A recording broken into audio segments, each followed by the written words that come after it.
RPN Singh के कांग्रेस छोड़ने की इनसाइड स्टोरी। आखिर क्यों कांग्रेस को अलविदा कहा आरपीएन ने, जानकार सूत्रों ने खुलासा किया है। टिकट बंटवारे में नहीं ली गई आरपीएन से कोई सलाह। आरपीएन ने यूपी के पडरौना क्षेत्र को लेकर रखी थी मांग। इस क्षेत्र में आने वाली 7 सीटों पर चाहते थे अपने पसंद के उम्मीदवार, लेकिन आलाकमान ने बिना आरपीएन से सलाह करे टिकट किए फाइनल। पिछले दिनों प्रियंका गांधी से भी हो गई थी आरपीएन की कहासुनी। प्रियंका के साथ अकेले में बातचीत नहीं होने के चलते कहासुनी हुई। आरपीएन की नाराजगी के कई कारणों में से एक कारण था प्रियंका का ये व्यवहार भी। इस प्रकार आलाकमान की लगातार अनदेखी से दुखी और कुंठित थे आरपीएन। ऐसे में आज आधिकारिक रूप से कांग्रेस को अलविदा कह दिया आरपीएन ने। दूसरी तरफ भगवा ब्रिगेड की भी लगातार पूरी निगाह आरपीएन पर थी और आखिर आज उन्हें मिल ही गई कामयाबी। अब इसी खबर पर हमारी सहयोगी और दिल्ली न्यूज एडिटर अदिति नागर हमारे साथ जुड़ चुके हैं। अदिति, देखिए, इनसाइड स्टोरी की बात हम लोग कर रहे थे कि क्या वजह रही प्रमुख तौर पर आरपीएन के बीजेपी में शामिल होने की। बिल्कुल, देखिए आपको बताएं कि सबसे पहले तो कई बार ऐसी अफवाहें उठी कि आरपीएन सिंह भारतीय जनता पार्टी में शामिल होंगे। उस समय आरपीएन सिंह से कभी भी, ऐसा आरपीएन सिंह के संबंधित लोगों का मानना है कि उस समय आरपीएन सिंह से कभी ये नहीं पूछा गया कि क्या आप जाएंगे, क्यों जाएंगे। यानी कि आलाकमान की जो अनदेखी है उससे बहुत लंबे समय से नाराज थे।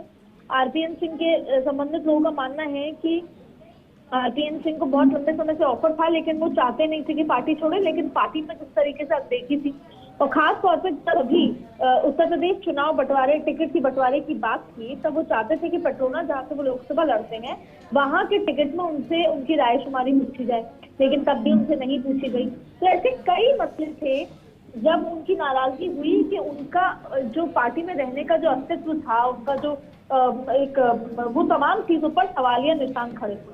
और फिर ऐसे में आलाकमान से कई बार मुलाकात और खास तौर पर प्रियंका गांधी से बीच में वो मिलना चाह रहे थे।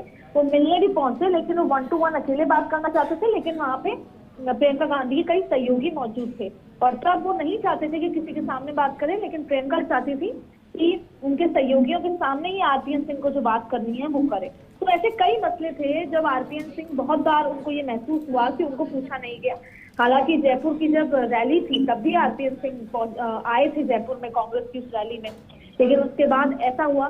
पर देखिए, देखा ये जाएगा कि आरपीएन सिंह चले गए, जतिन प्रसाद चले गए, ज्योतिरादित्य सिंधिया चले गए। आपस में तीनों बहुत अच्छे दोस्त थे और आज की तस्वीरों में ज्योतिरादित्य सिंधिया भारतीय जनता पार्टी के उस प्लेटफॉर्म पर मौजूद नजर आए जब आरपीएन सिंह भाजपा में शामिल हुए।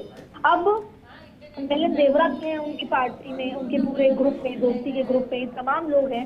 देखना होगा आगे क्या क्या होता है। लेकिन बहुत सारी ऐसी बात थी जब कहीं ना कहीं आरपीएन सिंह को लगा कि मैं पार्टी में तो जरूर हूँ, लेकिन आलाकमान की अनदेखी उनको बहुत भारी लगी और ऐसे में एक अच्छे ऑफर आने पर वो भारतीय जनता पार्टी में शामिल हो गए। देखना होगा कि अब उनको साईं प्रसाद मौर्य के सामने से टिकट मिलती है और वो कितना टिकट का हेरफेर जो है करा पाते हैं, और ऐसे में क्या वो राज्यसभा जाते हैं या वो केंद्र में मंत्री बनते हैं,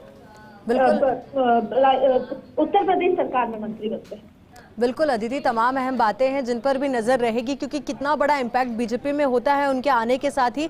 तो बहुत बहुत शुक्रिया फिलहाल के लिए, आपका हमारे साथ जुड़ने के लिए और पूरी जानकारी साझा करने के लिए। तो अपने आप में बड़ा झटका आज कांग्रेस को लगा है। हालांकि आरपीएन सिंह ने आज बड़ा दावा भी किया कि देर आए दुरुस्त आए, ये बात उन्होंने कही।